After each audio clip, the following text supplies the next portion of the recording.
Papa mummy के लिए best gift Saregama कारवा।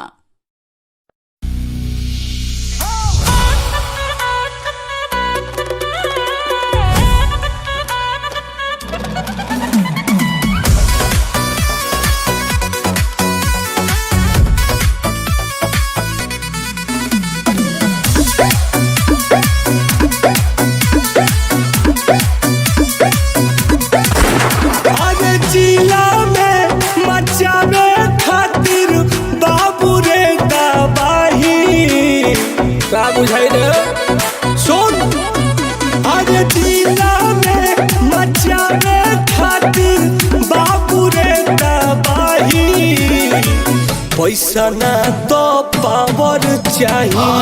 पैसा ना तो पावर चाहिए पैसा ना तो पावर चाहिए पैसा ना तो पावर चाहिए हमारा ने दोसर हो कौन रे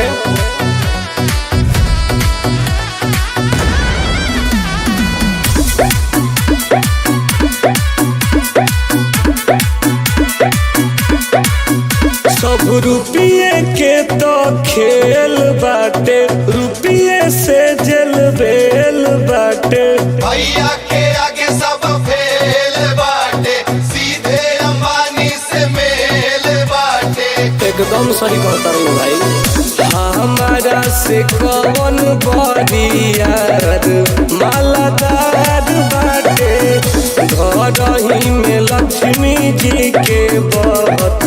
रोजे धार बाटे पता कले अरे बड़े बड़े नेता लोग के करे खाती घाई पैसा ना तो पावर चाहिए पैसा ना तो पावर चाहिए पैसा ना तो पावर चाहिए पैसा ना तो पावर चाहिए हमर नाम काम दोनों ब्रांड रे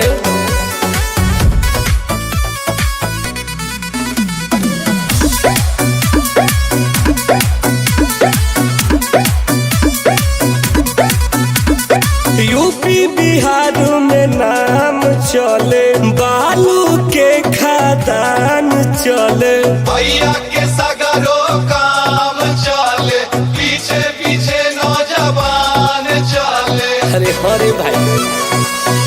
टूनु टूनु नगेंद्र आदर्श बड़ी भारी हवे खतरा से खेले वाला हमेशा हो खिलाड़ी हवे अरे बस में करे खातिर पुलिस थाना के सिपाही पैसा ना तो पावर चाहिए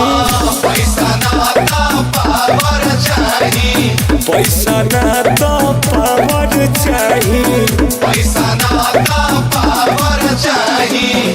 और कोई के तो हम कुछ बुझबे ना कइला।